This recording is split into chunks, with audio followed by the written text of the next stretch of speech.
Hello, guys. Me and Brandie had to make us a trip today, so we thought we would film y'all some countryside and answer some questions. So Brandie's going to read the questions. I'm going to answer them. And these are all from Summer's case. So here we go. Brandie, read us a question. Okay. How would you act if your 5-year-old girl or boy was abducted? Who knows, man? Horrified, shocked, all of the above. I don't know. I think that's a really hard question to answer because it's a really extreme situation.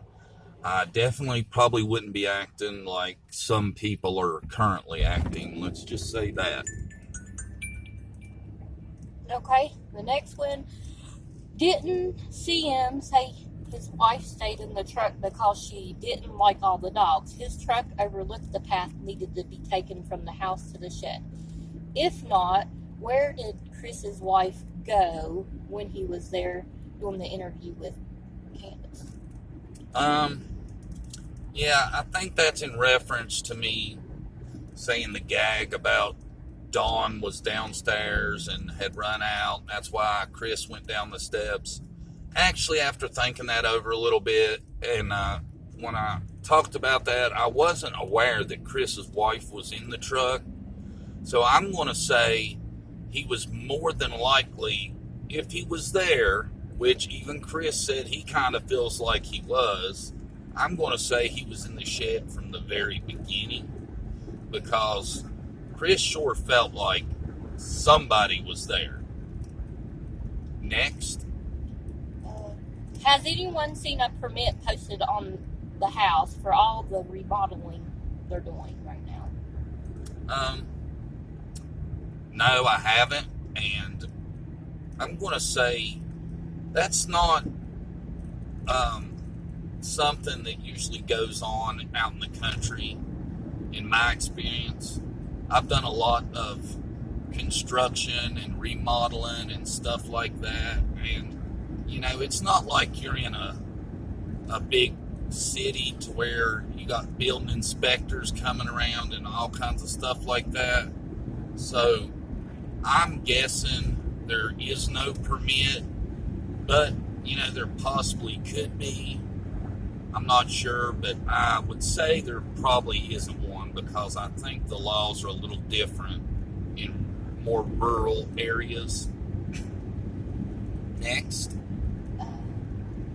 This is about DW.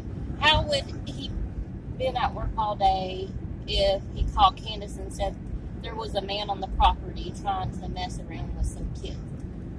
How would he know any of that unless he was there?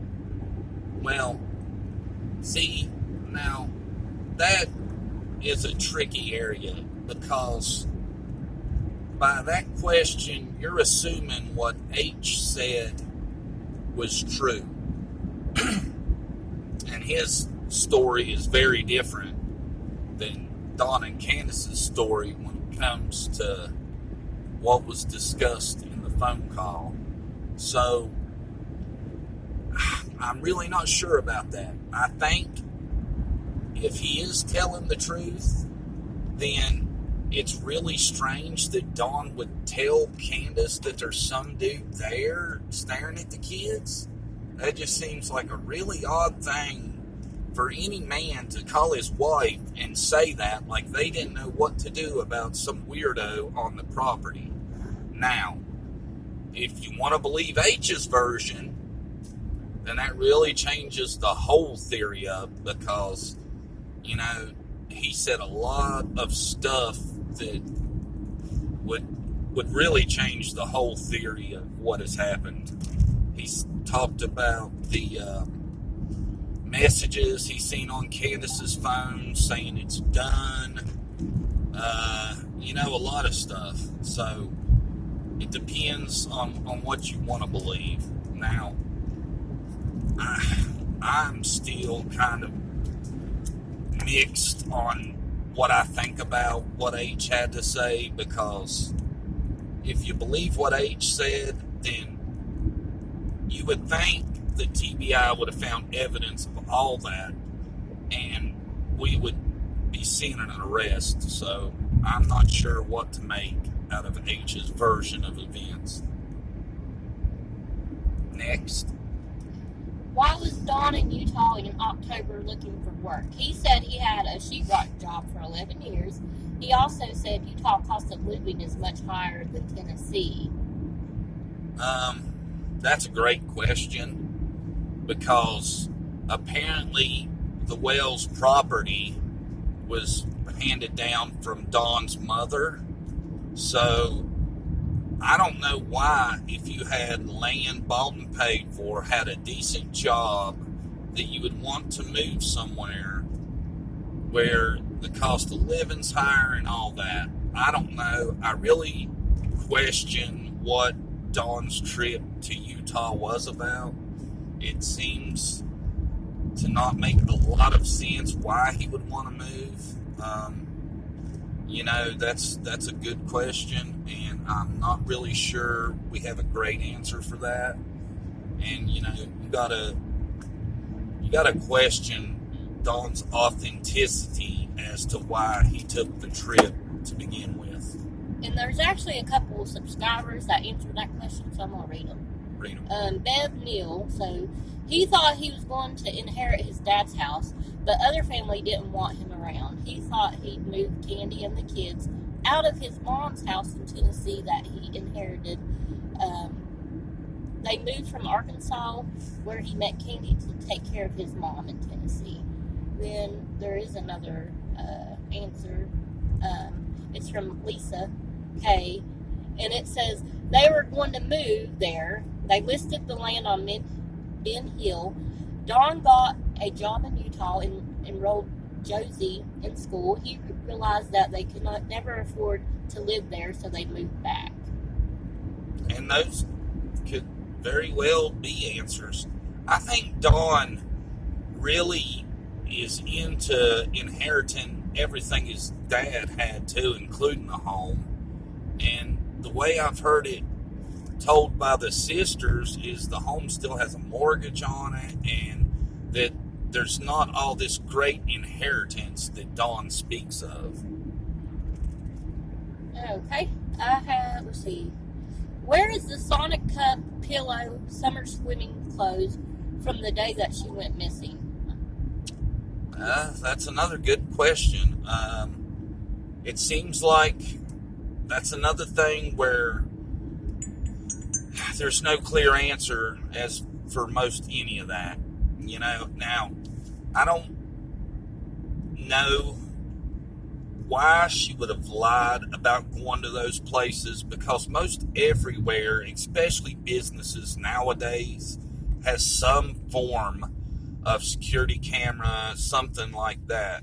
So if she's making up these stops and all this stuff that they did that day, then for sure that would be easily disproven, because she named all 5, 6, I don't remember how many, but there were many different stops, and there would definitely be footage of her at some of these places.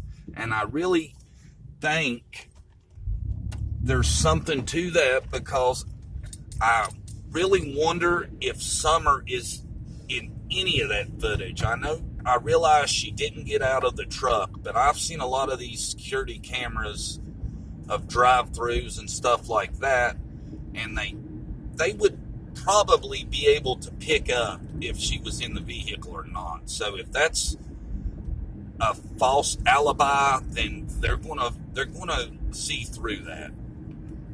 Okay, and this one's connected to that same question. And we see H heading Summer into the water. Where's the video of them coming out of the water, and where is the video of Summer planting the flowers? Well, I don't know that there would be video of Summer planting the flowers, because I never heard them say that they filmed that. Now, as most everyone knows, if you've looked at the flower pots that they were supposedly planting that day, they had some weeds in them, so it does not look to me like that's a very good alibi. I don't know that I buy any of the flower planting stuff.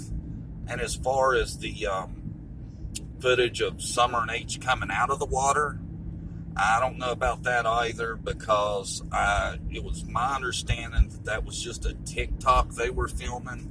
And typically TikToks aren't that long, but I've never seen the full clip that I know of. I've just seen pieces of it. I don't know if the full clip of that is out or not. I'll have to look into that. Well, let's see here. I'm not sure if Grandis was questioned by TBI or the police. Something ain't right with her and her bad knee. She was tail lights, as we used to say. What a time to leave anyone. Yeah, that's always bothered me, because that just seems like it's a horrible time to leave your daughter right after her daughter disappeared. Now, as far as her being questioned, I would assume they for sure tried to question her, and I haven't heard that she refused. And if she did, that would be very suspicious. But Grandis is definitely a player in this somehow. I do not see how it's possible that she was with Candace and Summer and H all day long, and even after H was dropped off, she was still there. So that's another one of them things where I don't know how she could just be an unwitting accomplice with the story. And there's another person that somehow, if there was an abductor, managed not to notice the abductor. Let's see here. This is kind of a comment, not much of a question, but you could probably respond to it. The person who reported the red truck drives the road daily for work, possibly a UPS or mailman, and can't remember which day they saw it. Rumor was Grandis was the one Jose liked, not Candace. I wonder if AM knew Jose before he came to Tennessee. I don't know. I think they're talking about Allison, I'm assuming. AM, yeah, Allison. That's what I'm thinking. As far as Jose liking Grandis, well, I mean, with the group of women he had to pick from, who knows, man? I guess that's possible, but Grandis don't seem like to me she'd be much interested in Jose. What was the rest of that about? Let me find a place here. Just about the red truck. The alibi, or the witness, he didn't know exactly what day he seen the truck. I'm assuming the idea I get is there's a good chance that witness could have been a mail carrier, or maybe a UPS, Amazon, FedEx driver, or something like that. And that's why I question how much of a witness the red truck could even be. I mean, Don himself swears up and down that there's people in his driveway constantly. So I don't know. Seems like somebody should have come forward by now and admitted to being the driver of the red truck. So that makes you think maybe there's a reason they haven't. I'm not sure. You can tell Summer loved Robin, and I think Summer's mom was jealous of Robin. What do you think? I could see that. Because I think Summer's attraction to Robin was professional, put together. And, we'll have to say Summer's mother was definitely opposite of that. And, I still say, and I've said it a lot, I think Robin gets way too much grief. I think she was probably the most positive role model in Summer's life. So I really think people give her way too much grief just because she comes off a little odd, because she's so happy and in such what appears to be a good mood constantly. And I think, like I've said before, her devout belief in her religion makes her come off bad too. And I really think that's the majority of the reason people find her suspicious, because outside of that, what do you got? You have nothing against Robin. Nothing. Let's see. I think you're being very unfair to Jody Sue. I don't know much about her, but there was nothing she could do for that family. Well, we're going to have to agree to disagree. I think everything that she says she witnessed at that home makes me really dislike Jody Sue. I'm sorry if you don't agree with that. I know I've seen a lot of people that do agree with me that the things she watched, such as the animal torture, she says she sees the kids fighting over a can of soup and a fork. You add all that together, and it doesn't speak very well of her. And the fact, she's supposed to be such good friends with them at one point, and then she just completely turns. And a lot of people seem to think she does it for YouTube views. So, we're just going to have to agree to disagree about Jody Sue. And I think that's a good place to end this, because we're getting up there in time, and I'm sure y'all don't want to watch us drive around the city. So we're going to sign off. Brandie, you want to tell them bye? Bye. We'll see you guys later.